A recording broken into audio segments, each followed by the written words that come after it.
Vultos do Espiritismo apresenta César Lombroso. Nasceu em 6 de novembro de 1835 e desencarnou em 19 de outubro de 1909. Cientista universalmente conhecido pelos importantes trabalhos realizados no campo jurídico, desde muito cedo dedicou-se às letras. Aos 12 anos de idade, escreveu a obra intitulada Grandeza e Decadência de Roma, que teve grande repercussão nos meios intelectuais de então. Sobre a obra de Mazzolo, grande psicólogo italiano, escreveu um artigo, que foi publicado num dos jornais italianos. Mazzolo leu esse artigo e convidou Lombroso para ir à sua casa, pois desejava conhecer o novo escritor. Diante do menino, que contava apenas 14 anos, ficou surpreendido, dada a sua inteligência precoce. Lombroso converteu-se ao espiritismo depois de haver realizado experiências sobre a mediunidade de Eusapia Palladino, que lhe fora apresentada pelo professor Sciaia, de Nápoles. Em uma das sessões com esta médium, assistiu à materialização do espírito de sua própria mãe. Daí por diante, Lombroso não teve dúvidas quanto à sobrevivência e à comunicabilidade dos espíritos.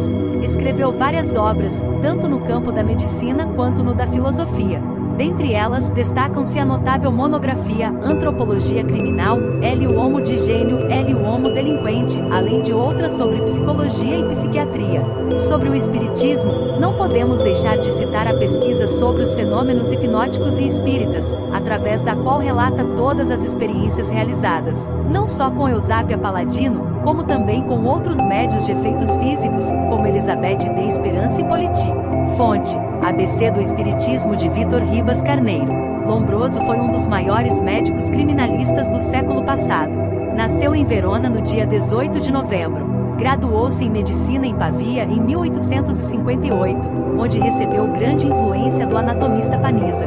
Um ano depois de graduar-se em Medicina, obtém o diploma de Cirurgia em Gênova. Aprimou seus conhecimentos em Viena com o clínico Skoda e em Pádua com o médico Paolo Marzolo, cuja formação positivista haveria de exercer uma profunda influência sobre ele. Aos 20 anos, com A Loucura de Cardano, Lombroso já delineia os assuntos que vão torná-lo famoso: o contraste entre o gênio do homem e as teorias sobre a natureza degenerativa.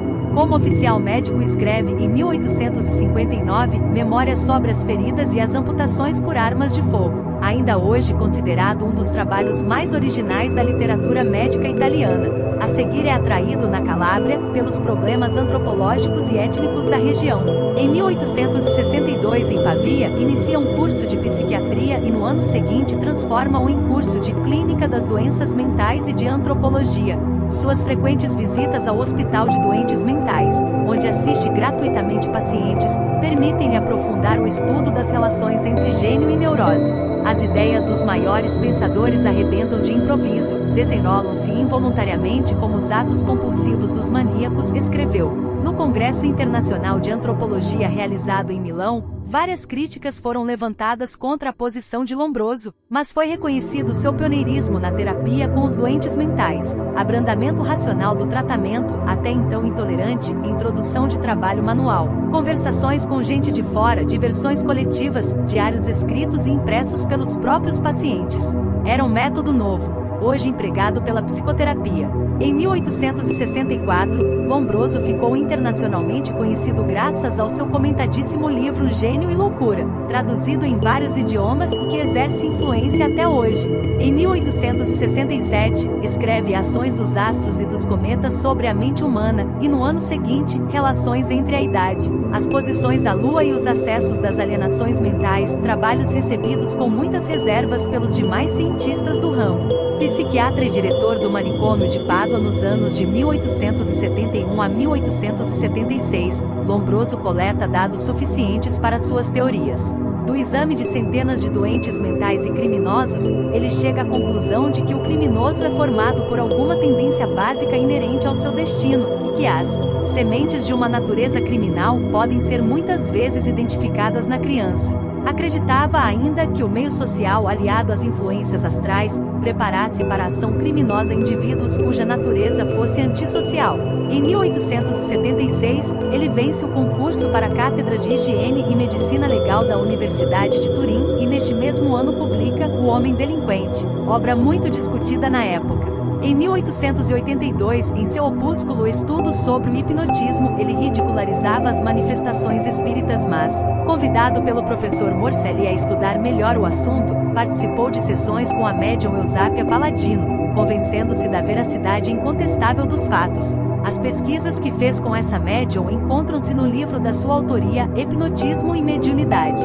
As obras de César Lombroso trouxeram-lhe fama, acenderam polêmicas e influenciaram muitos legisladores e escritores. Quando vai a Moscou, em 1897, como participante do Congresso Psiquiátrico, conhece Tolstói, que sabia muito bem das suas ideias acerca do gênio e da loucura. Escritores como Émile Zola e Anatole France também sofreram sua influência. Entre os médicos, merece destaque Kraepelin, um dos maiores classificadores de doenças mentais, que sob a influência de Lombroso escreve acerca da abolição das penas. Legisladores de muitos países, inspirados em suas obras, propõem reformas das leis penais. Lombroso, sempre fiel ao método experimental, legou aos espíritas um excelente acervo de esclarecimentos sobre a mediunidade e o vasto campo fenomenológico. Homem profundamente honesto, defendeu a veracidade do espiritismo até a sua morte, noticiada com destaque em todo o mundo, no dia 19 de outubro de 1909. Era o final da missão que, no seu caso, iniciada pelo avesso, da posição de ridículo para a de defensor sincero, haveria de fortalecer o movimento espírita pela sua própria inclusão em meio a seus pesquisadores e defensores. Deus tem muitos caminhos para os homens. Para Lombroso, o caminho foi refazer o próprio caminho, ou seja, sedimentar aquilo que ele, por desconhecimento da realidade, agredira, ao formular conceitos equivocados sobre o espiritismo, retratando-se intimamente e publicamente a posteriori através do imenso trabalho que realizou.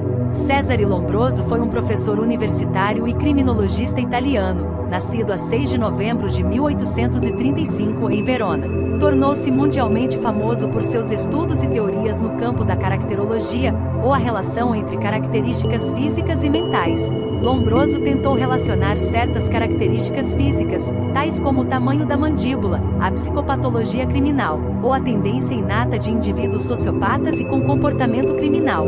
Assim, a abordagem de Lombroso é descendente direta da frenologia, criada pelo físico alemão Franz Joseph Gall no começo do século IX e estreitamente relacionada a outros campos da caracterologia e fisiognomia, estudo das propriedades mentais a partir da fisionomia do indivíduo. Sua teoria foi cientificamente desacreditada, mas Lombroso tinha em mente chamar a atenção para a importância de estudos científicos da mente criminosa, um campo que se tornou conhecido como antropologia criminal. Lombroso estudou na Universidade de Pádua, Viena e Paris e foi posteriormente, de 1862 a 1876, professor de psiquiatria na Universidade de Pavia e medicina forense e higiene, 1876, psiquiatria, 1896, e antropologia criminal, 1906 na Universidade de Turim. Foi também diretor de um asilo mental em Pesaro, Itália.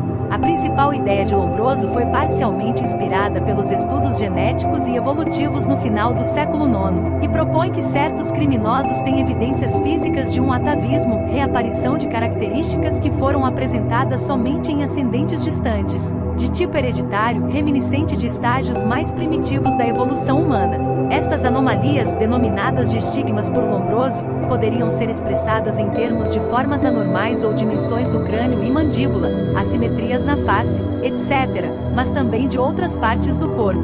Posteriormente, estas associações foram consideradas altamente inconsistentes ou completamente inexistentes, e as teorias baseadas na causa ambiental da criminalidade se tornaram dominantes. Apesar da natureza inconsistente destas teorias, Lombroso foi muito influente na Europa, e também no Brasil, entre criminologistas e juristas. Entre seus livros estão El Homo Delinquente, 1876, O Homem Criminoso e Le Crime, Causas e Remédios, 1899, O Crime, Suas Causas e Soluções. Lombroso morreu em 19 de outubro de 1909, em Turim, Itália.